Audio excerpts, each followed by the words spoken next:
शादी एक खूबसूरत बंधन है। शादी में न सिर्फ अग्नि के साथ फेरे लिए जाते हैं, बल्कि एक दूसरे का 7 जन्मों तक साथ निभाने की कस्में भी खाई जाती हैं। जब कोई रिश्ता बनता है तो उसके साथ बनती हैं कई उम्मीदें और उम्र भर साथ निभाने का वादा। किसी भी रिश्ते को बनने में सालों साल लग जाते हैं, लेकिन समय के साथ मैरिज लाइफ में प्रॉब्लम आने लगती है। आपसी मनमुटाव और जल्दबाजी में अलग रहने या होने का निर्णय रिश्तों को बिखरा देता है।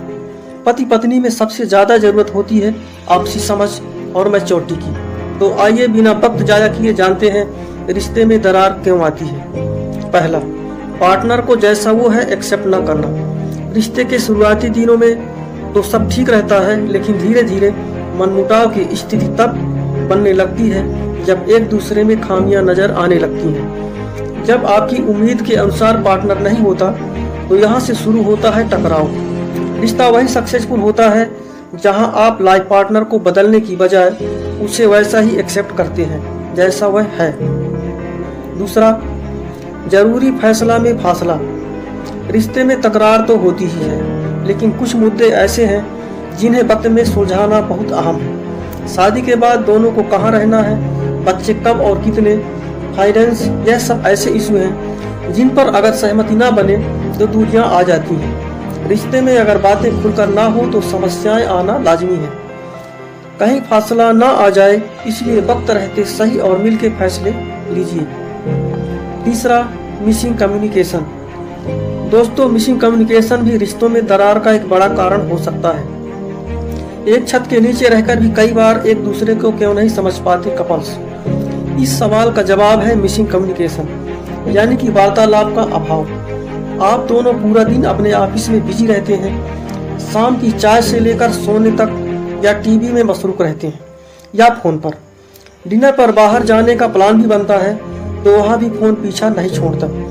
जब एक दूसरे के लिए आप वक्त ही नहीं निकालेंगे तो आपको पता भी नहीं चलेगा और रिश्तों के मतभेद मनभेद में बदल जाएंगे। अपने रिश्ते को दूसरों से कंपेयर करना।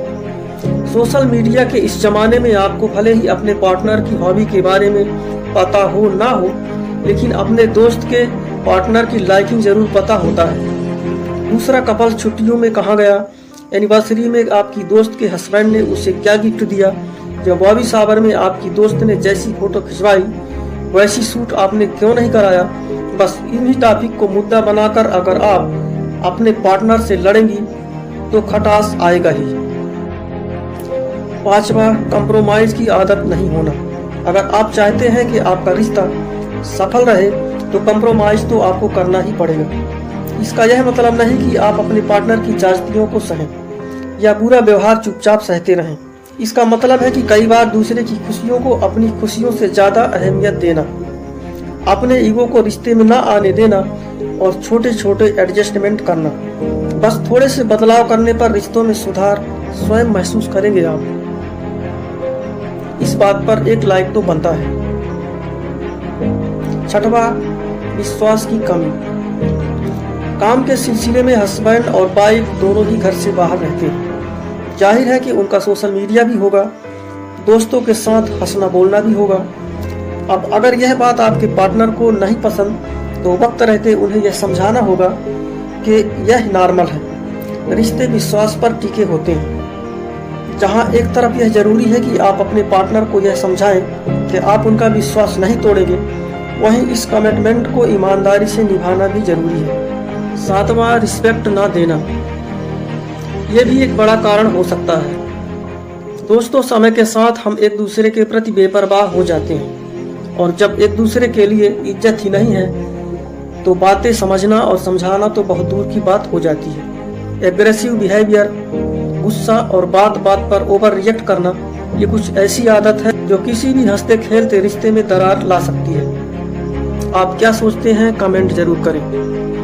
आठवां, फाइनेंस की दिक्कत। फाइनेंस को लेकर कपल्स में तानातनी आम तो है ही, लेकिन बेहतर यही है कि वक्त रहते आप ये बातें अपने पार्टनर से क्लियर कर लें। घर के खर्चों में कितनी भागीदारी होगी, लोन किसके नाम पर होगा, बच्चों का खर्च कौन उठाएगा, इन बातों पर अगर आप समय से डिस्कस कर लेंगे तो इन्हें लेकर होने वाले इशू से आप बच सकते हैं। नौवां, नशे की लत। कोई भी सेंसिबल पार्टनर अपने साथी की किसी भी गलत लत को बढ़ावा नहीं देगा, चाहे वो अल्कोहल की आदत हो या फिर सट्टेबाजी की। रिलेशनशिप में सेंसिबली और रिस्पॉन्सिबली अगर आप बिहेव नहीं करेंगे तो रोज रोज की तकरार कब रिश्ते को दी एंड की ओर ले जाएगी। आपको जब तक इस बात का एहसास होगा तब तक शायद बहुत देर हो चुकी होगी। और 10वां है अपने पार्टनर की दूसरों से तुलना करना। वो खुद को कितनी अच्छी तरह कैरी करती है, उसका पार्टनर कितना फिट है, इस तरह के कंपैरिजन आपके रिश्ते के लिए हेल्दी नहीं है। अगर किसी की तारीफ भी करनी है तो टोन और लहजे का विशेष ध्यान रखें ताकि आपके पार्टनर की फीलिंग्स हर्ट ना हो। इसी तरह के जानकारी भरे वीडियो के लिए इस चैनल को सब्सक्राइब कर लें, बेल को प्रेस करके ऑल पर कर दें ताकि जब भी कोई नया वीडियो अपलोड हो उसका नोटिफिकेशन आप तक पहुंच सके।